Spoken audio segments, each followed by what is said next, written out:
Hello everyone! In this video we're going to draw a bat-eared fox. Start by drawing a circle as a guide for the head.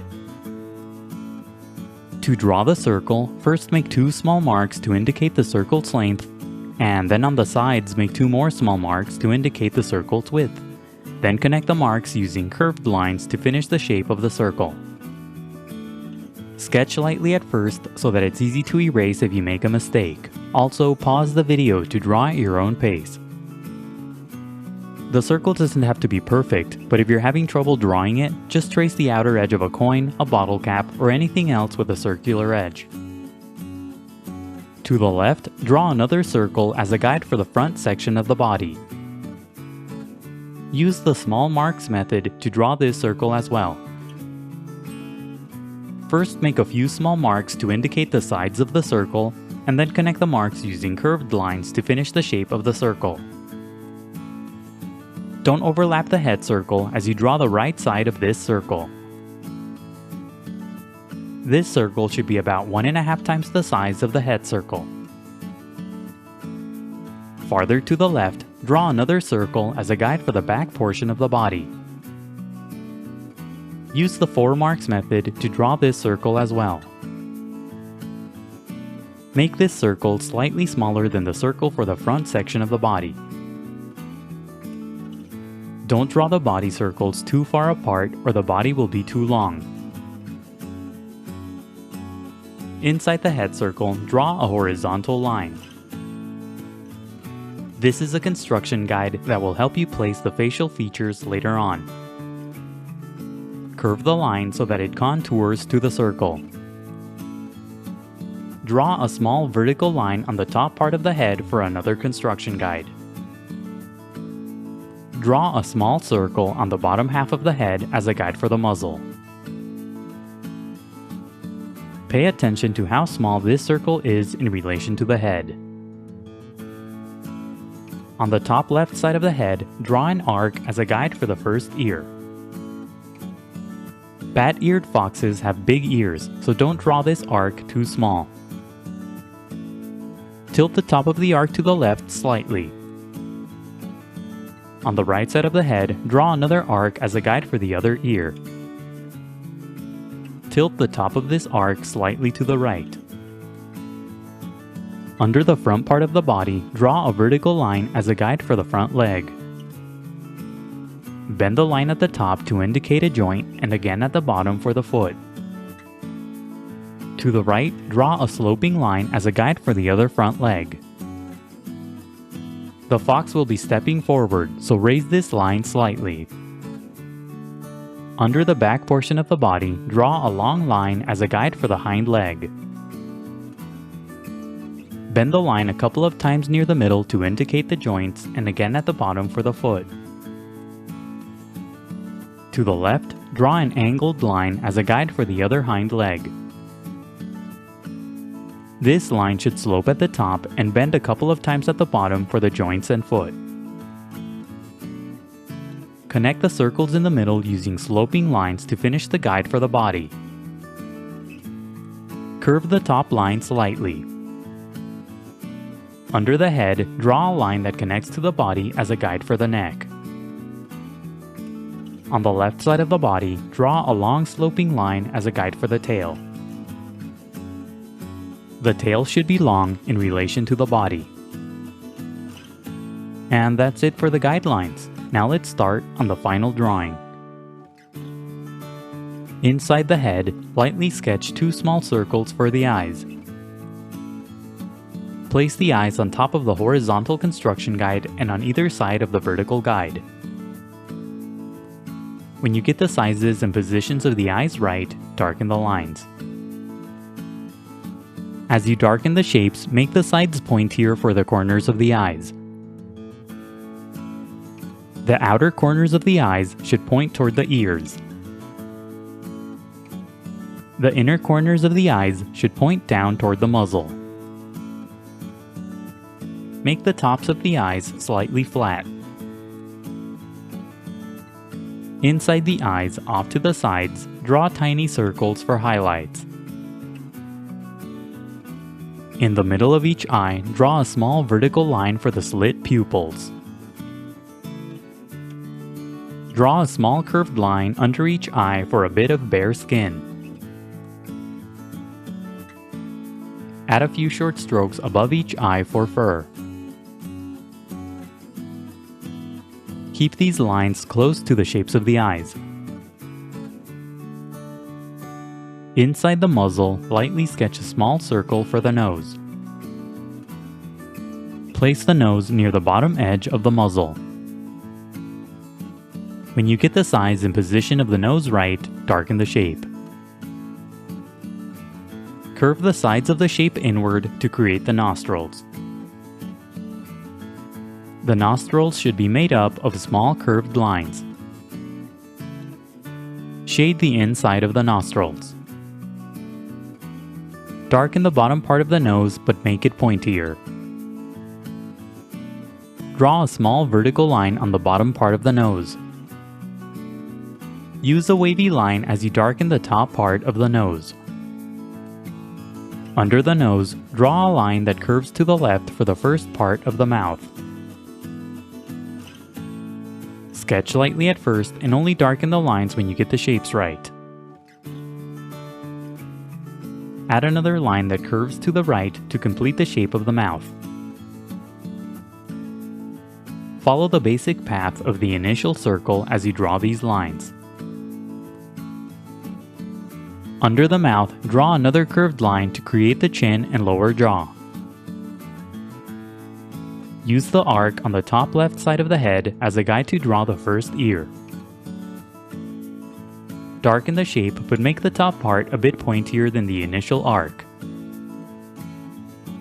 Extend the lines farther down so that the base of the ear is inside the head.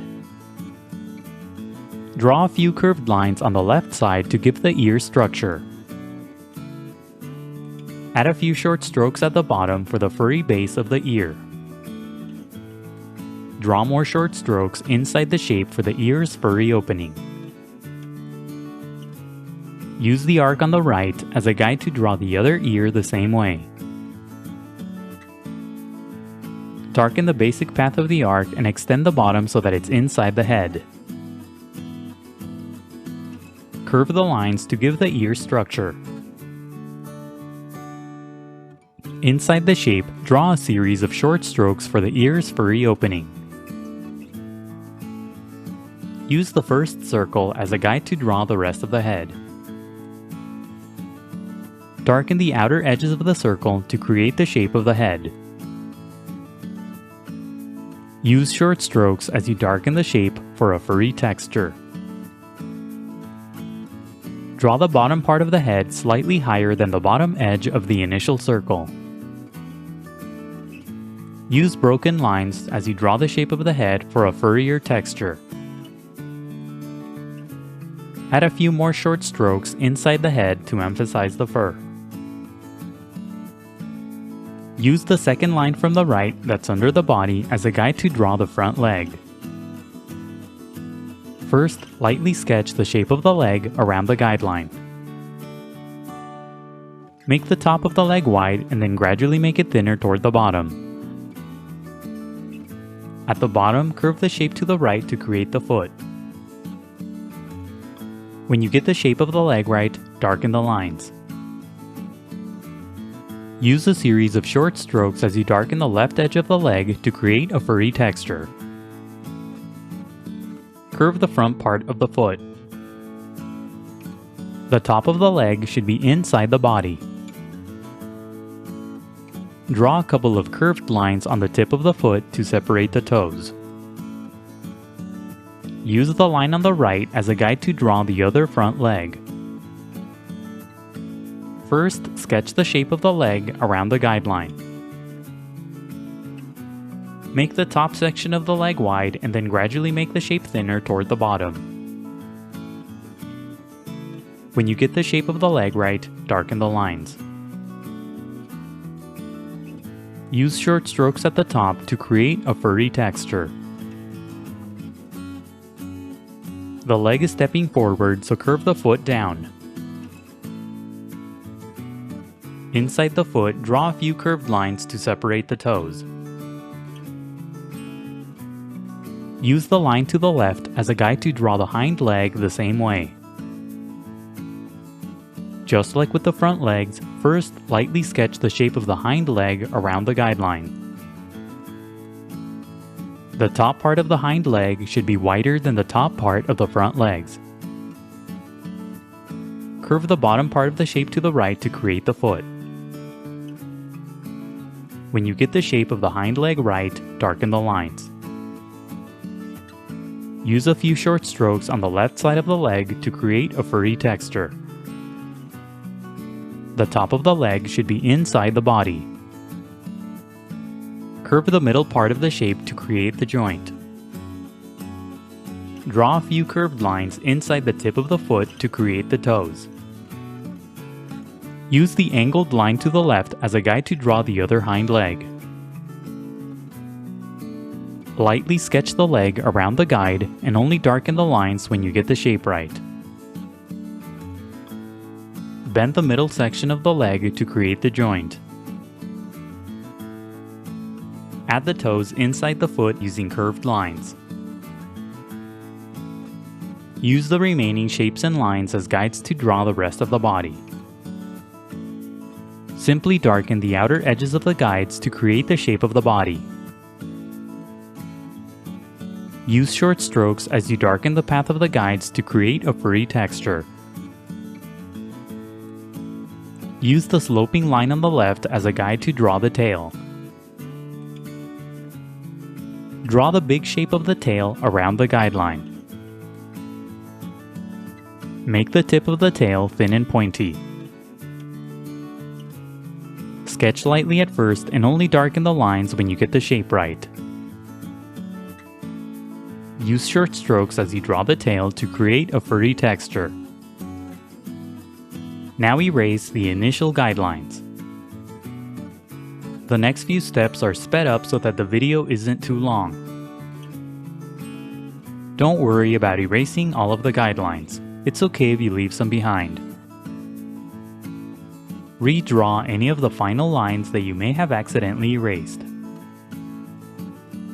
Now shade your drawing. Use a dark value to shade the tips of the ears, the area around the eyes, and the nose. Add a couple of thick dark lines on the sides of the eyes for the stripes on the head.